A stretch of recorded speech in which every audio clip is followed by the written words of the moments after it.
السلام علیکم ورحمۃ اللہ۔ رفع الیدین کے تعلق سے قال ابو اسماعیل محمد بن اسماعیل محمد بن اسماعیل نے کہا صلیت خلف بن نعمان، میں نے نماز پڑھی ابو نعمان محمد بن فضل کے پیچھے، فرفع یدیہ حین افتتح الصلاۃ وحین رکع وحین رفع راسہ من الرکوع۔ ابو نعمان محمد بن فضل نے رفع الیدین کیا نماز کے شروع میں اور رکوع جاتے ہوئے اور رکوع سے سر اٹھا کر۔ میں نے ان سے اس رفع الیدین کے متعلق پوچھا تو ابو نعمان نے کہا صلیت خلف حماد بن زید، میں نے حماد بن زید کے پیچھے نماز پڑھی، انہوں نے بھی شروع نماز کے اندر رفع الیدین کیا، رکوع جاتے ہوئے کیا اور رکوع سے اٹھ کر کیا۔ کہتے ہیں میں نے ان سے اس کے متعلق پوچھا تو اس نے کہا صلیت خلف ایوب، میں نے ایوب سختیانی کے پیچھے نماز پڑھی، انہوں نے نماز کے شروع میں اور رکوع جاتے ہوئے اور رکوع سے کھڑے ہو کر رفع الیدین کیا، رکوع سے سر اٹھا کر۔ میں نے ان سے اس کے متعلق پوچھا تو اس نے کہا رأیت عطاء بن ابی رباح، میں نے عطاء بن ابی رباح کو دیکھا کہ اس نے رفع الیدین کیا نماز کے شروع میں اور جب رکوع کیا اور جب رکوع سے سر اٹھایا۔ تو اس سے میں نے پوچھا تو اس نے کہا، یعنی عطاء بن ابی رباح نے کہا صلیت خلف عبداللہ بن زبیر، میں نے عبداللہ بن زبیر کے پیچھے نماز پڑھی تو اس نے نماز کے شروع میں رفع الیدین کیا، رکوع سے سر اٹھا کر رفع الیدین کیا، رکوع جاتے بھی کیا۔ تو کہا کہ میں نے ان سے پوچھا تو عبداللہ بن زبیر نے کہا صلیت خلف ابی بکر الصدیق، میں نے ابو بکر رضی اللہ عنہ کے پیچھے نماز پڑھی، ابو بکر نے رفع الیدین کیا نماز کے شروع میں، رکوع جاتے ہوئے اور رکوع سے سر اٹھا کر۔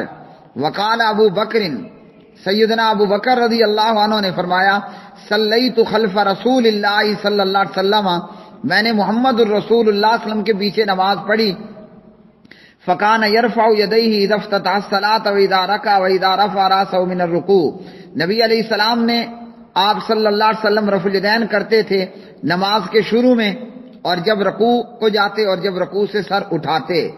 رواتہ ثقات، اس روایت کے راوی ثقہ ہیں، السنن الکبریٰ للبیہقی 2519۔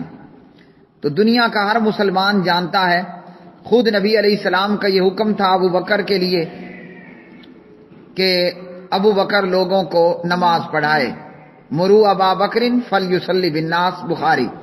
اور نبی علیہ السلام نے جو آخری نماز پڑھائی تو ابو بکر نبی علیہ السلام کی دائیں طرف اور پیچھے مقتدی صحابہ پیچھے کی طرف۔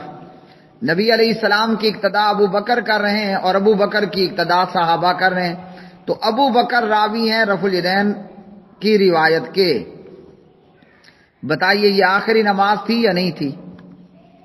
اس سے کے علاوہ جو پہلے جواب دیا وہ سمجھنے والے کے لیے کافی ہے۔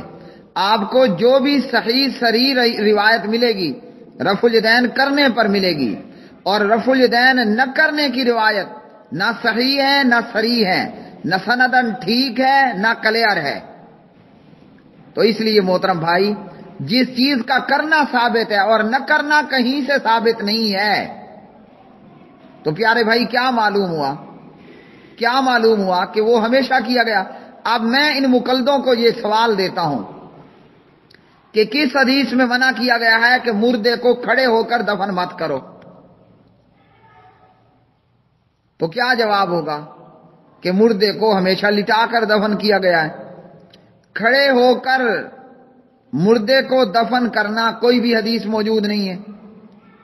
تو جب موجود نہیں ہے تو موجود کیا ہے؟ موجود یہی ہے کہ مردے کو سیدھا طرح لمبا لٹا کر قبر میں دفن کرو۔ خود ساختہ گھڑنتو سوال دے دیتے ہیں اور وہ جاہلوں کی کھوپڑی میں بعض دفعہ بیٹھ جاتے ہیں۔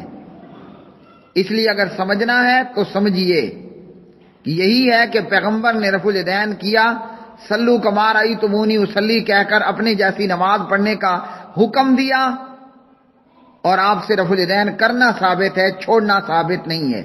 باقی کیسے ہے کیوں ہے وہ پہلے اس کا جواب پڑا ہے۔